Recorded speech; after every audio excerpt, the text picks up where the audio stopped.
दीदी नीलम आनंद 2005 में 17 जून को शिवलीन हो गई।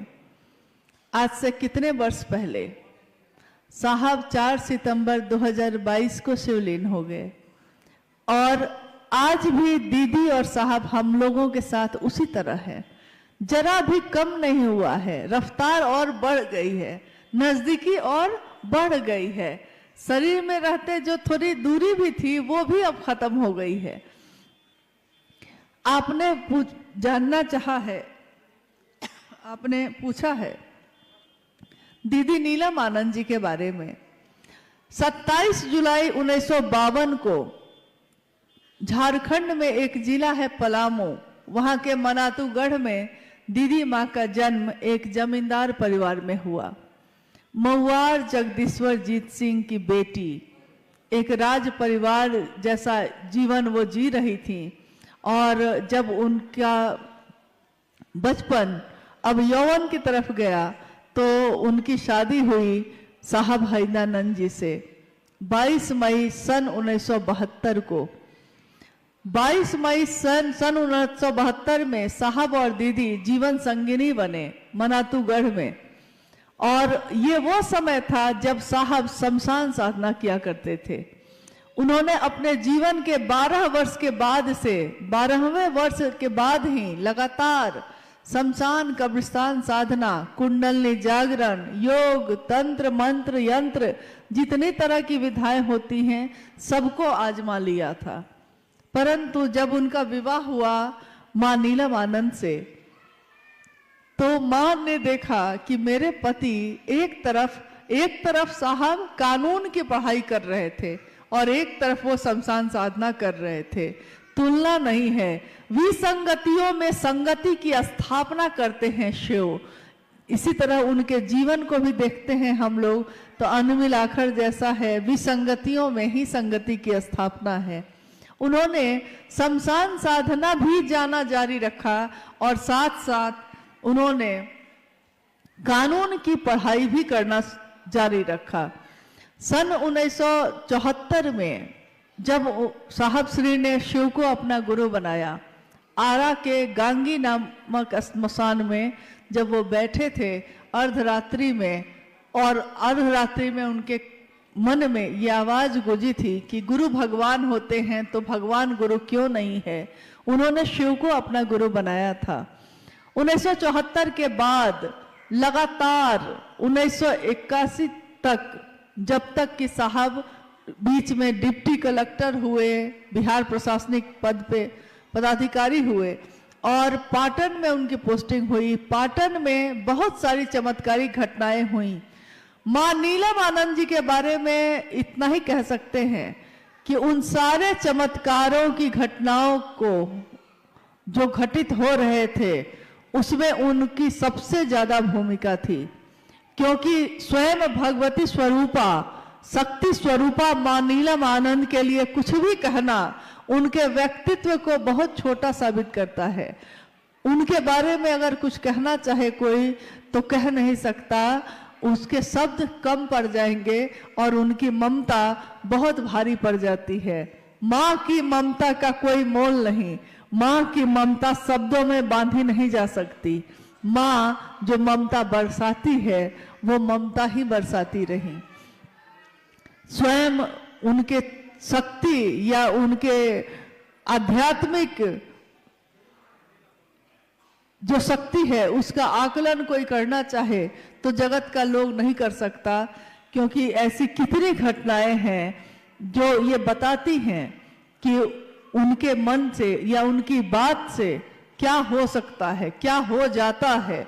उन्होंने जो कहा सो घटित हो गया, जो चाहा सो हुआ। उन्होंने कहा था एक दिन जब 13 लोग थे मात्र, शिव गुरु महोत्सव पहला 13 व्यक्ति, और उस दिन साहब ने कहा था कि आज जो 13 लोग हैं एक दिन 13 करोड़ होंगे। मां नीलम आनंद जी ने कहा था कि आज जो शिव शिष्यता है एक दिन ऐसा आएगा कि देखनिहार को धरनिहार नहीं होगा। देखने वाले गिर जाएंगे, मंजिल इतनी बड़ी होगी, इमारत इतनी बुलंद होगी, शिव की शिष्यता इतनी व्यापक होगी। सोचिए ये कब की बात है, ये 1982 की बात है और आज 2025 में हम लोग बैठे हैं। करोड़ों शिव के शिष्य आज जीवन में शिव को जीते हैं, रहते हैं शिव बन के, जीते हैं शिव बन के, बनते हैं शिव। और ये सब किसके कारण हो सका? तो साहब और दीदी के कारण हो सका। आपने पूछा है कि माँ नीलम आनंद जी के साथ मेरा जो समय गुजरा, मेरा जो सानिध्य मुझको प्राप्त हुआ, तो मैंने क्या अनुभव किया है, मेरी अनुभूति क्या है। मुझको उनका सानिध्य मिला और उसके बाद तो कुछ भी याद नहीं, भूल गया सब कुछ, याद नहीं अब कुछ, सब कुछ जैसे कोई भूल जाता है। मैं अक्सर हंसी में कहती थी, जब जो माँ जिसने मुझको जन्म दिया वो कभी कभी माँ नीलम आनंद जी से मेरी शिकायत करती थी, कहती थी कि बेटी है मेरी और मुझको फोन करके हालचाल भी नहीं पूछती है। तो मैं हंस के कहती थी उनको कि मैं तो भूल चली बाबुल का देश, पिया का घर प्यारा लगे। पिया का घर यानी माँ का वो आश्रय, वो आंचल, साहब का वो आशीर्वाद, इसके सामने अब दुनिया में कुछ भी याद ही नहीं रहता था। तो जब याद ही नहीं रहता था तो बात कैसे करे? इस पे वो रोने लगी। तो माँ ने मुझको बहुत समझाया, कहा कि अरे वो माँ है, तुम्हारी माँ है। मैंने कहा कि माँ मैं अपने दिल की बात कह रही हूँ, मुझको कोई याद ही नहीं रहता, जब आपके साथ हूँ तो और किसकी याद आती है? तो माँ हंसने लगती। कितनी यादें हैं, कितनी स्मृतियां हैं, लेकिन यही कहूंगी कि उनकी अनुभूतियों को शब्दों में बताना नामुमकिन है, मुश्किल है, संभव नहीं है। फिर भी उन्होंने जो दिया है, उन्होंने किसी में कभी भेद नहीं किया। मैंने देखा माँ नीलम आनंद जी को कि उनकी 3 संतान यानी 2 बेटे 1 बेटी है, परंतु उन्होंने हम सबको, सभी शिव के शिष्यों को, शायद आपने सुना भी होगा, मेरी शादी जब हुई उस दिन ही मंडप पे ही मेरे शिव के शिष्य होने की घोषणा हुई थी। सभी शिव शिष्यों को माँ नीलम आनंद जी ने एक जैसा ही प्रेम दिया, कभी भेद नहीं किया। तो शिव के लोग शिव जैसे ही होते हैं, शिव कभी भेद नहीं करते। शिव के आंचल में, शिव की गोद में देवता भी बैठते हैं, राक्षस भी बैठते हैं।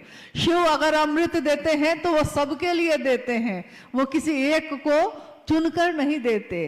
तो साहब और माँ नीलम आनंद जी ने सबको एक समान रूप से अपना दान दिया, अपना आशीर्वाद दिया। ये चाहा कि हम शिव के शिष्य बने, हमेशा बने रहें। माँ नीलम आनंद जी के साथ एक कार्यक्रम में जब ये वो गई थी तो उन्होंने कहा था उस कार्यक्रम में कि मैं शिव की शिष्या हूँ, मैं आपके लौकिक कांटों को चुन लूंगी।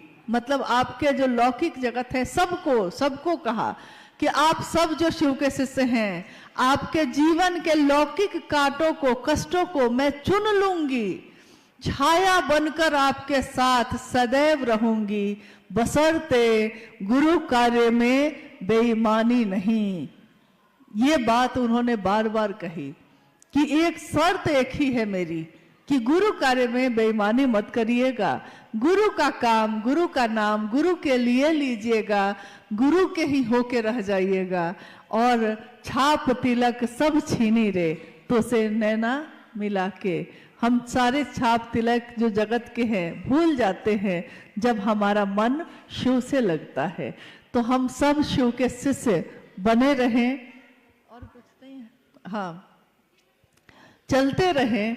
जीवन में जब भी मिलना हो इसी तरह गुरु भाई गुरु बहन बन के हम लोग मिलते रहें। कुछ अपने हैं, कुछ क्या कहेंगे, कुछ कांटे हैं, कुछ कलियां हैं, और इन कांटों और कलियों के बीच ही शिव की शिष्यता है। शिव के शिष्यता कीचड़ में कमल के जैसा है। दुनिया अगर कीचड़ है तो शिव की शिष्यता कमल का फूल है। दुनिया अगर कांटे चुभाती है तो महादेव की असीम दया कांटों पे चढ़ के गुलाब को खिलाती है। दुनिया गुलाब को देखती है, कांटों को कोई देखता भी नहीं। तो हम सब भी गुलाब की सुंदरता को देखें, शिव की शिष्यता की सुगंध से सराबोर हों, यही कामना मेरी है। और अपने साहब और दीदी से, अपने गुरु महादेव से यही आशीर्वाद मांगती हूँ कि हम सभी शिव शिष्यों का जीवन शिवमय हो, सुखमय हो। आप सभी के चरणों में मेरा प्रणाम है। एक गुरु भाई ने एक दिन कहा साहब से कि मैं महादेव की दया को देखना चाहता हूँ, महसूस करना चाहता हूँ। मैं चाहता हूँ कि महादेव की दया कैसे होती है हमको समझ में आए। साहब ने कहा चलिए, आपकी यही इच्छा है तो यही होगा। कुछ दिन के बाद उन्होंने एक व्यक्ति से पूछा कि अमुक गुरु भाई आजकल आता नहीं है। तो उसने बताया कि जी आपको खबर नहीं हुई कि वो तो कहते हैं कि मुझको सब कुछ धुआं धुआं ही दिख रहा है, मुझको कुछ आगे दिखाई भी नहीं दे रहा, कुछ समझ में नहीं आता, विक्षिप्त की तरह की हालत में हो गए हैं। खैर साहब ने फिर बुलवाया और कहा कि दया की जो मात्रा दी थी वो वापस लेता हूँ। हंस के उन्होंने कहा उस दिन, यार दया तो मैं भी कर सकता हूँ, लेकिन मात्रा कितनी होनी चाहिए ये मुझको पता नहीं है। कभी मात्रा बढ़ जाती है, कभी घट जाती है। तो देखिए थोड़ी सी दया निश्रित हुई महादेव की तो धुआं धुआं ये जगत दिखता है। थोड़ी सी दया निश्रित हुई महादेव की तो सब कुछ लगता है आसमान में ही उड़ रहे हैं, पता ही नहीं चलता है धरती का। तो जब वो पूरी की पूरी दया अगर करने लगे तो हमारा आपका क्या होगा। इसलिए महादेव की दया भी उतरती है हमारे जीवन में, लेकिन हमारी क्षमता को देखते हुए धीरे धीरे, रे मना धीरे सब कुछ होए। माली सींचे 100 घरा, ऋतु आए फल होए। माली तो 100 घरा भी सींच दे तो क्या होगा, ऋतु आने पे ही तो फल होगा। और गुरु हमारे शरीर के, हमारे जीवन के सारे जो अवगुण है उसको इस तरह से एक सुंदर स्वरूप दे देते हैं, जिस तरह गुरु कुम्हार, शिष्य कुंभ है। गुरु क्या है, गुरु की इच्छा के अनुसार कुंभ यानी मिट्टी का वो ढेर, कुंभ गुरु की इच्छा के अनुसार जिस तरह कुम्हार अपने हाथों को हिलाता भी नहीं है और उसके मन की इच्छा के अनुसार बर्तन बनते चले जाते हैं, कभी कटोरी, कभी तस्करी, कभी कुछ, उसी तरह गुरु की इच्छा के अनुरूप शिष्य का जीवन भी ढलता चला जाता है। हम सिर्फ शिष्य भाव में खड़े रहें तो महादेव हमको अपने अनुसार बना ही लेते हैं। हमको महादेव नहीं बनना है, वो महादेव ही हमारे आपके जैसा बन जाता है। यानी वो अपनी क्षमता को इतना नीचे करते हैं कि हम उनको महसूस कर पाए। अगर शिव अपनी समग्र शक्तियों के साथ प्रकट हो जाए तो धरती बचेगी भी नहीं, तो हम देख कहाँ से पाएंगे। इसलिए उस महागुरु महादेव को हमने अपना गुरु बनाया है, जिनके कारण आज हमारा आपका जीवन धन्य है। आइए हम सब उस महादेव को अपना शिष्य भाव अर्पित करें। हम सबका मन शिव की दया की अतल गहराइयों में समाहित होता रहे, डूबता रहे। और हमारे आपके बीच गुरु भाई अमरकांत जी हैं, इनके पास कुछ जिज्ञासाएं आई हैं, तो आइए हम लोग उन जिज्ञासाओं पे भी कुछ बात करते हैं, देखते हैं क्या जिज्ञासा आई है। हेलो हेलो हेलो हेलो एक जिज्ञासा आई है, पूजा पाठ से भिन्न है शिव की शिष्यता, कैसे? पूजा, यहाँ का साउंड गए, अच्छा। पूजा पाठ से भिन्न है शिव की शिष्यता। शिव की शिष्यता, पूजा पाठ का क्या मतलब आप समझते हैं? पूजा बहुत बड़ी चीज होती है। पूजा कौन करता है? अक्सर हम लोग देखते हैं कि कोई अगरबत्ती अगर दिखाने लगता है तो हम लोग कहते हैं कि भक्त है बड़ा, परंतु भक्त होना इतना आसान नहीं है। पूजा कौन करता है? जो भक्त होता है। सच्ची पूजा वही कही जाती है। और भक्त कौन होता है? कहा साहब ने कि जिसके मन में विचार आते हैं, विचार भी गहरे होते हैं, मजबूत होते हैं, तो भाव बनते हैं, भाव भी मजबूत होते हैं तो प्रेम बनता है, प्रेम भी बहुत गहरा होगा, प्रेम का चरमोत्कर्ष होगा तो उसको भक्ति कही गई। तो भक्त बन के पूजा करना आसान तो नहीं है। केवल अगरबत्ती जलाना ही तो पूजा नहीं होती। शिव की शिष्यता में हम क्या करते हैं? शिव की शिष्यता में हम हमारे विचार में भी अगर शिव आ गए हैं, अच्छी बात है, बहुत सुंदर बात है। महादेव गुरु हैं, हम भी बनाते हैं। अगर मेरे विचार में भी ये बात आ गई है और वो भाव बन जाए, विचार में भी आ गई है तो अविश्वास बना रहेगा, परंतु विश्वास होने की संभावना भी रहेगी। और विचार अगर ठहर गया तो भाव बन जाएगा।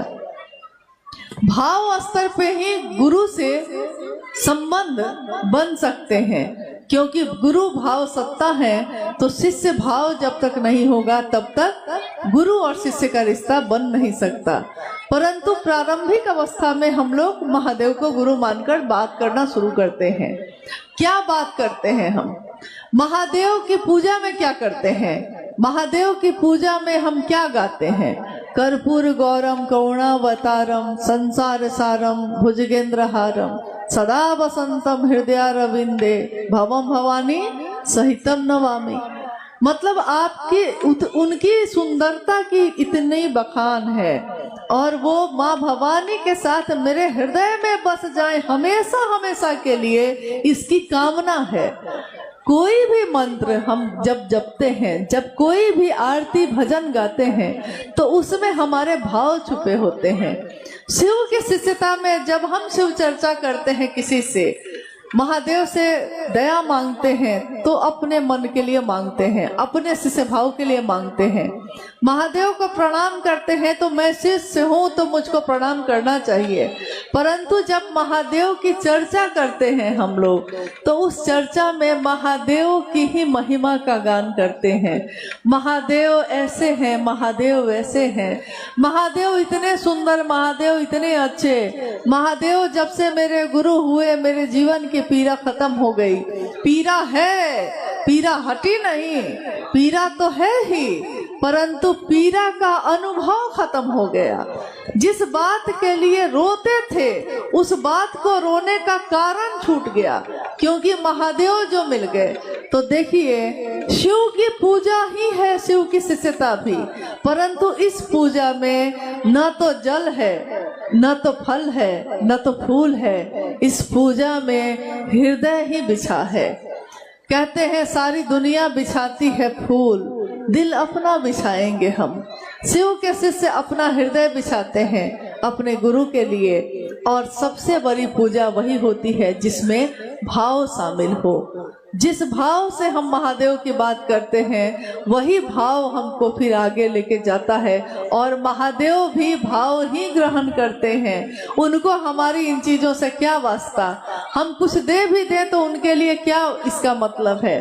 कल ही हम लोग बात कर रहे थे कि महादेव को लोग सोना चांदी हीरा जवाहरात चढ़ा भी देगा तो दुनिया के लिए ये बेशकीमती चीज हो सकती है, लेकिन महादेव ने जो बनाई है उससे बड़ी बेशकीमती चीज दुनिया में कुछ नहीं हो सकती।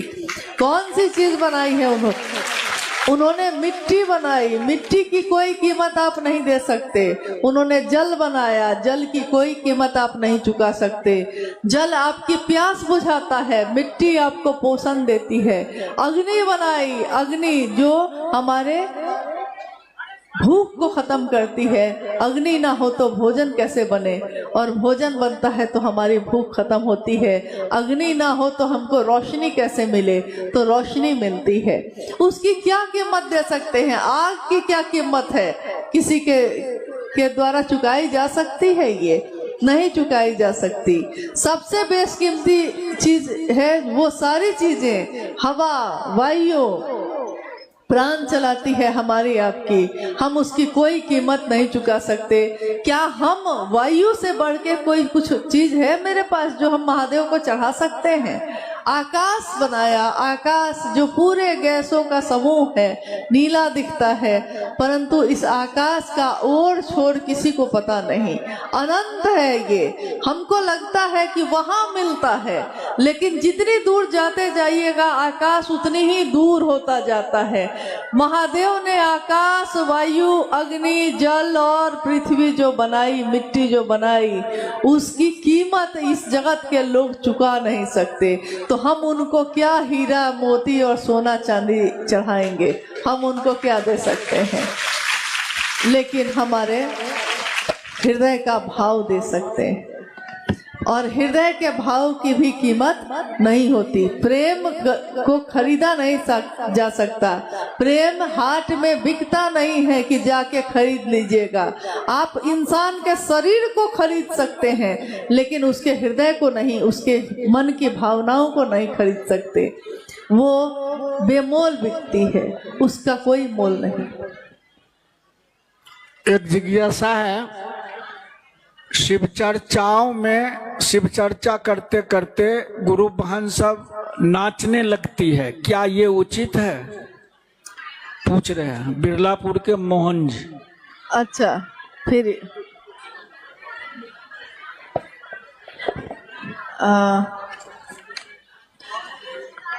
बिरलापुर के मोहन जी हैं, जिनकी ये जिज्ञासा आई है कि कहीं कहीं पे शिव चर्चा करने में लोग नाचने लगते हैं, क्या किया जाए? देखिए, नाचने के लिए बहुत सारी जगह बनी हुई है। नाच घर बना हुआ है, मतलब जहाँ डांस करते हैं लोग, आप वहाँ जाके कर सकते हैं। और हमारे घर में हर दिन कुछ ना कुछ होता ही है। किसी का मैरिज डे है, किसी का जन्मदिन है, किसी की शादी हो रही है। बेटा की शादी है तो नाचिए, बेटी की शादी है नाचिए, मेरी भी होगी तो शायद हम भी नाच लें। लेकिन महादेव की चर्चा हो तो मन को ना चाहिए, शरीर को थोड़ा स्थिर रखिए, क्योंकि गुरु का जो है नाम भी होगा हमी से और बदनामी भी होगी हमी से। यानी शिष्य के ऊपर ही टिका होता है कि वो अपने गुरु का नाम करेगा या गुरु का नाम कलंकित करेगा। शिष्य से ही गुरु को जाना जाता है।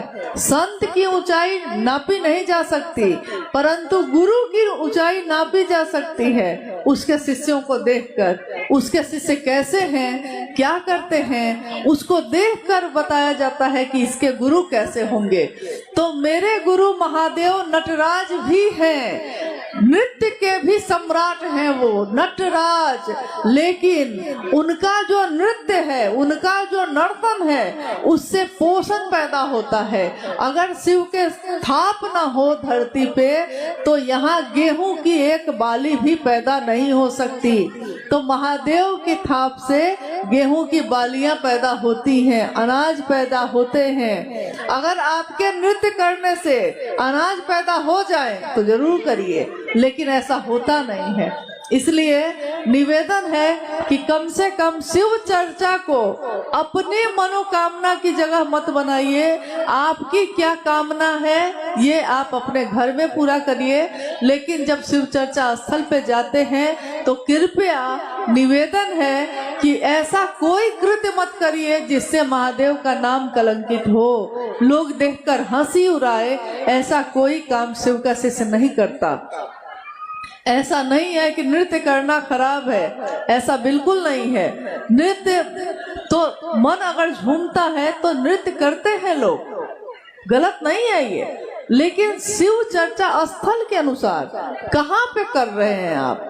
आपको हर चीज आपको मालूम है। आप जब गीत गाते हैं तो रेलवे स्टेशन पे बैठ के आप गीत नहीं गाने लगते, आप हॉस्पिटल में जाकर बाजा नहीं बजाते, आप रेलवे के अंदर ट्रेन के अंदर बैठकर जो मन हो सो नहीं कर सकते। यानी अनुशासन है हर जगह का।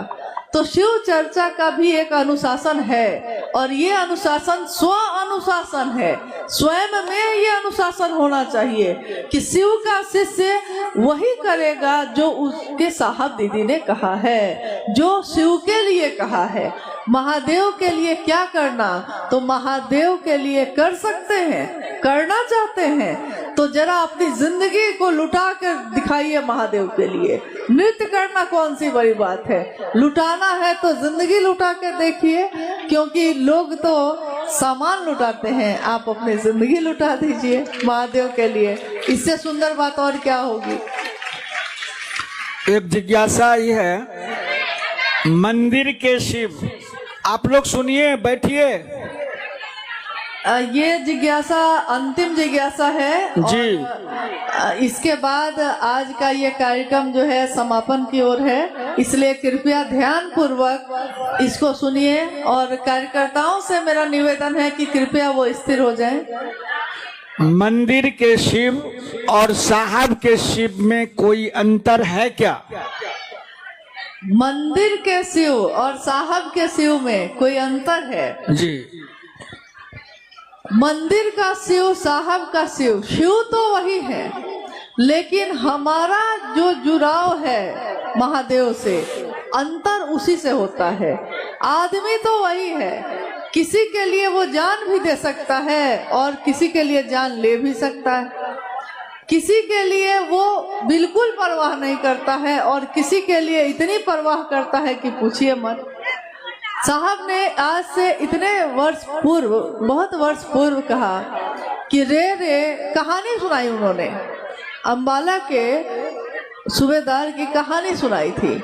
लेकिन उस कहानी की अंतिम पंक्ति यही थी कि उस अघोरी ने सूबेदार से कहा कि रे रे अपने शिव को छोड़, मेरे शिव को देख। अपने शिव को मतलब तुम्हारा जो रिश्ता है शिव से बड़ा कमजोर है, छोटी छोटी बात पे टूट जाता है। महादेव ने दया नहीं की तो ये नहीं मिला तो वो नहीं मिला, छोड़ देते हैं महादेव को। बहुत छोटी छोटी बातों पे महादेव से रिश्ता टूट जाता है। लेकिन साहब और दीदी के जीवन को देखिए, क्या न हुआ यहाँ। कयामत भी आई तो साहब के महादेव ही रहे। साहब ने कहा वो महादेव जैसा है मेरा है, मैं उसका हूँ, बस मैं इतना ही जानता हूँ, मुझको और कुछ भी याद नहीं।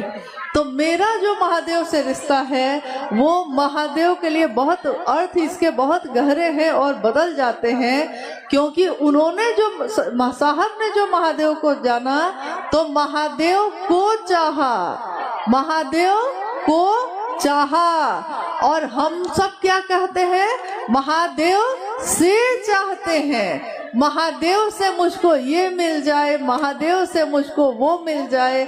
लेकिन महादेव को ही मैं प्रेम कर बैठूं, महादेव ही मेरे अपने हो जाए, ये हम अगर जिस दिन जान लेंगे, जिस दिन हम ये करना छोड़ देंगे, सोच लेंगे, उस दिन क्या नहीं हो सकता।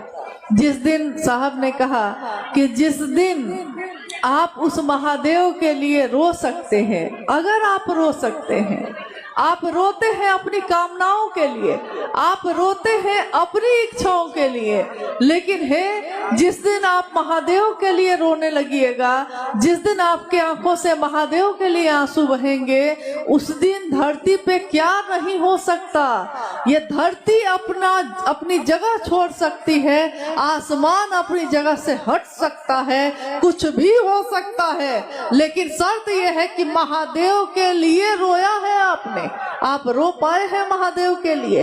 अगर रो पाए हैं तो कुछ भी हो सकता है। चलिए,